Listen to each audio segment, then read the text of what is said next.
பெரிய வெங்காயம், தக்காளி பழம்,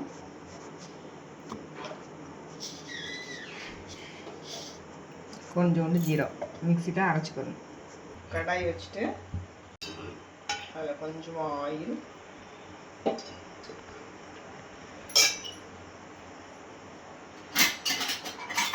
வெள்ளைப்பூடு,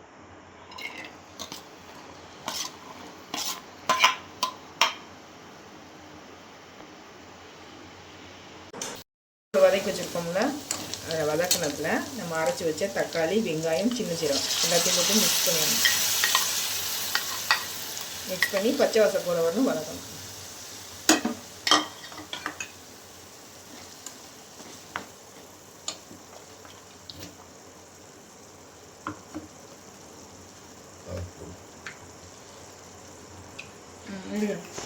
தள்ளிக்கோங்க. அப்படியே சுருள அந்த தக்காளி வெங்காயம் எல்லாம் வதங்கி வெள்ளைப்பூடு நல்லா வதங்கும். நல்லா வதங்கட்டும். நல்லா சுருள வதங்கட்டும். அது எண்ணெய் பிரிஞ்சு வரணும். எடுத்து தனியாக வச்சுட்டு ஒரு 5 நிமிஷம் ஆகட்டும்.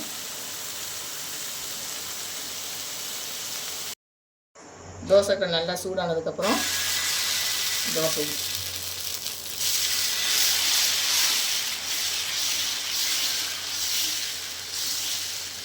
இந்த மாதிரி லேசாக ஊற்றிட்டு ஒரு 2 செகண்ட்.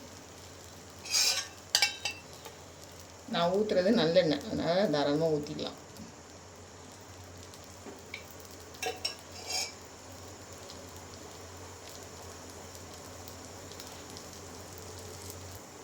இப்போ தோசை நல்லா ரெட்டிஷாக தான் கீழே அடியில்.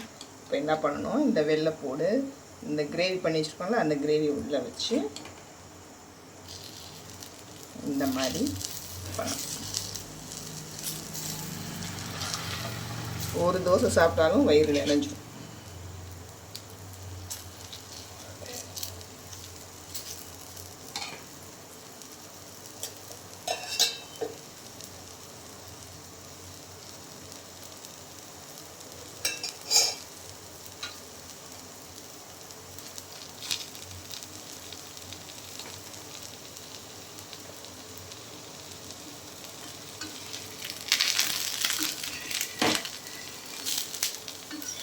தோசையை பார்த்தாலே பசிக்கும், சாப்பிடணும்னு ஆசையாக இருக்கும்.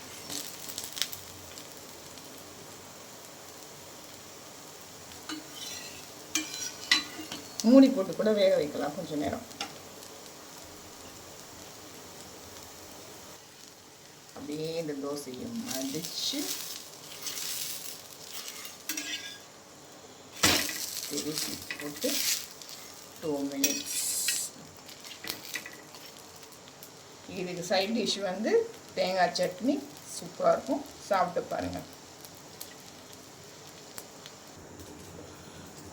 சைட் டிஷ்க்கு தேங்காய் சட்னியோட சாப்பிட்டு பாருங்கள். தோசையை ஓப்பன் பண்ணி பாருங்கள். ஆவி பறக்குதா?